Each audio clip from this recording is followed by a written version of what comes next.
लोकसभा चुनाव में अग्निवीर का मुद्दा खूब उठाया गया। चुनाव के बाद भी संसद से लेकर सदन तक अग्निवीर मसले को लेकर बयानबाजी चरम पर है।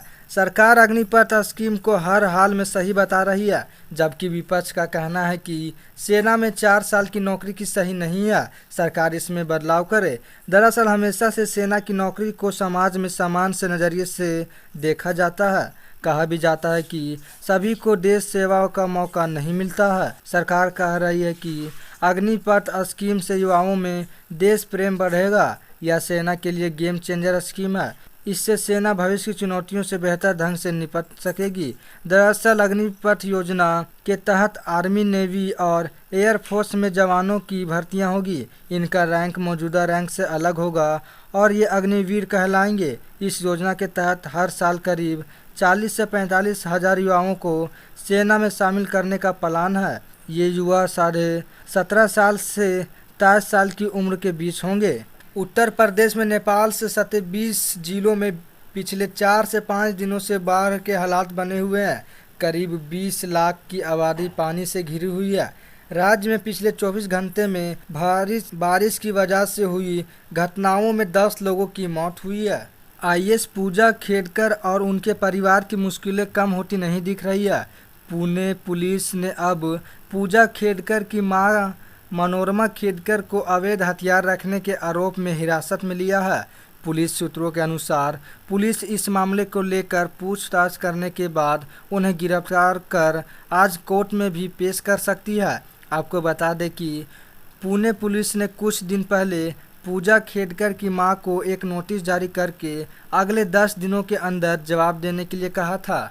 नीट पेपर लीक मामले में आज होने वाली सुप्रीम कोर्ट में सुनवाई से पहले सीबीआई को बड़ी सफलता हाथ लगी है। सीबीआई पेपर लीक गिरोह के सॉल्वर्स कलेक्शन तक पहुंच गई है और इस मामले में इस केंद्रीय जांच एजेंसी ने पटना एम्स के 4 डॉक्टरों को हिरासत में लिया है। देश के कई हिस्सों में भारी बारिश की वजह से रेड और ऑरेंज अलर्ट जारी किया जा रहा है, तो वहीं देश के राजधानी दिल्ली में रुक रुक कर हो रही बारिश ने लोगों की परेशानियां बढ़ा दी है। गुरुवार को भी दिल्ली के कुछ इलाकों में छिंटपुट बारिश हो सकती है, लेकिन पूरे एनसीआर में अभी लोगों को उसाम से कोई राहत नहीं दिख रही है। मौसम विभाग ने बताया कि अभी मानसून का झुकाव दक्षिण की तरफ ज़्यादा है, जिसके वजह से केरल, कर्नाटक, आंध्र प्रदेश के कई जिलों में भारी बारिश की वजह से रेड अलर्ट जारी करना पड़ गया है। उत्तर प्रदेश सरकार ने कांवड़ यात्रा के लिए पूरी तैयारी कर ली है। खुद सीएम योगी तैयारियों को लेकर लगातार निर्देश दे रहे हैं। इसी बीच मुजफ्फरनगर प्रशासन के एक निर्देश पर विवाद हो गया है।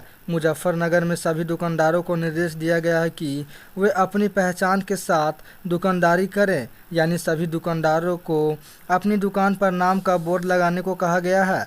मुजफ्फरनगर में कांवड़ यात्रा के रास्ते पर पड़ने वाले बहुत से मुस्लिम दुकानदारों ने बोर्ड लगाने शुरू कर दिए हैं। इस फैसले पर असदुद्दीन अवैसी से लेकर महुआ मोइत्रा तक ने योगी सरकार को घेरा है। वहीं मुजफ्फरनगर के एसएसपी का कहना है कि यात्रा के दौरान किसी विवाद से बचने के लिए ये फैसला लिया गया है। राजस्थान के 25 जिलों में आज बारिश की संभावना है। इनमें से 3 जिलों झुंझारपुर, बांसवाड़ा और प्रतापगढ़ में अति भारी बारिश का ऑरेंज अलर्ट है। 5 जिलों उदयपुर, सिरोही, जालोर, चित्तौड़गढ़ और झालावाड़ में कहीं कहीं भारी बारिश का येलो अलर्ट है। पश्चिम बंगाल में हुए लोकसभा चुनाव और हाल ही में हुए उपचुनाव में बीजेपी के लिए नतीजे उम्मीद के अनुसार नहीं रहे। इस बीच बंगाल में बीजेपी के खराब प्रदर्शन के कारणों पर चर्चा के लिए पार्टी की बंगाल इकाई के 2 दिवसीय मंथन के पहले दिन कई नेताओं ने राज्य के संगठन में बदलाव और जवाबदेही तय करने की मांग की। उत्तराखंड में मानसून अब रफ्तार धीरे धीरे पकड़ने वाला है। उत्तराखंड मौसम पूर्ण अनुमान में कल 17 जुलाई को लेकर बड़ा अपडेट सामने आया था। आईएमडी की ओर से भारी बारिश पर अलर्ट जारी किया गया। मौसम विभाग की चेतावनी के बाद पुलिस प्रशासन भी अलर्ट मोड पर आ गया। बीएसएनएल ने पिछले कुछ महीनों में प्राइवेट टेलीकॉम कंपनियों को कड़ी टक्कर दी है। सरकारी टेलीकॉम कंपनी यूजर्स को प्राइवेट टेलीकॉम कंपनियों के मुकाबले कम कीमत में अच्छे बेनिफिट्स ऑफर कर रही है। बीएसएनएल जल्द ही पूरे देश में 4G सर्विस लॉन्च करने वाली है। जम्मू संभाग के दोदा जिले में फिर मुठभेड़ शुरू हो गई है। जम्मू कश्मीर पुलिस के अनुसार जिले के कश्तीगढ़ इलाके में सुरक्षा बल और आतंकी आमने सामने हैं। देर रात 2 बजे आतंकवादियों और सुरक्षा बलों के बीच मुठभेड़ में सेना के 2 जवान घायल हो गए हैं। उन्हें इलाज के लिए अस्पताल ले जाया गया। दोदा के सरकारी अस्पताल में उन्हें शुरुआती उपचार दिया गया और अब उन्हें सेना के हेलीकॉप्टर से सेना के अस्पताल ले जाया गया। छत्तीसगढ़ के बीजापुर में बीती रात तरेरम थाना क्षेत्र के मंडीमार्का के जंगलों में नक्सलियों ने आईईडी ब्लास्ट किया। इसकी चपेट में आने से 2 जवान शहीद हो गए हैं। इसके साथ ही 4 जवान जख्मी भी हुए हैं। घायल जवानों का जिला चिकित्सा में चल रहा इलाज बेहतर इलाज के लिए हेलीकॉप्टर के जरिए रायपुर रेफर किए जाने की चल रही है तैयारी। जानकारी के मुताबिक ऑपरेशन से लौटते वक्त पाइप बम में ब्लास्ट किया गया। एसटीएफ के प्रधान आरक्षक भारत लाल साहू और आरक्षक सरतेर सिंह इस धमाके में शहीद हुए हैं। हरियाणा के मुख्यमंत्री नायब सिंह सैनी ने अग्निवीरों को राज्य की सरकारी नौकरियों में 10% आरक्षण देने का ऐलान किया है। सीएम सैनी ने कहा कि हमारी सरकार हरियाणा में अग्निवीरों को police constable, mining guard, forest guard, jail warden और एसपीओ की सीधी भर्ती में 10% आरक्षण देगी।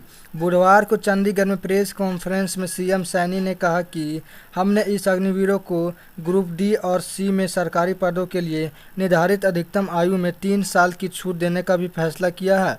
पहले बैच के अग्निवीरों को आयु में 5 साल की छूट मिलेगी। सरकार ग्रुप सी में सिविल पदों में सीधी भर्ती में अग्निवीरों के लिए 5% आरक्षण और ग्रुप डी में 1% आरक्षण देगी। राजस्थान में मानसून के कमज़ोर पड़ने से गर्मी और उमास का असर बढ़ गया है। अधिकांश जिलों में दिन और रात दोनों का पारा चढ़ गया है। दिन में तेज धूप और उमास सता रही है, वहीं रात में भी इससे कोई राहत नहीं है। ऐसे में मानसून के फिर से एक्टिव होने का अब लोगों को इंतजार है। दिल्ली हाई कोर्ट ने सीएम अरविंद केजरीवाल की उस याचिका पर फैसला सुरक्षित रख लिया है जिसमें उन्होंने सीबीआई द्वारा गिरफ्तारी को चुनौती दी थी। कोर्ट ने सीएम अरविंद केजरीवाल की अंतरिम जमानत पर भी फैसला सुरक्षित रख लिया है। साथ ही कोर्ट नियमित जमानत याचिका पर 29 जुलाई को सुनवाई करेगा। आणवी कामदार कुंभे झरने में शूटिंग के लिए गई थी। इस दौरान हुई दुर्घटना में उसकी मौत हो गई। आणवी कामदार का पैर अचानक फिसल गया और 300 फीट गहरी खाई में गिर गई।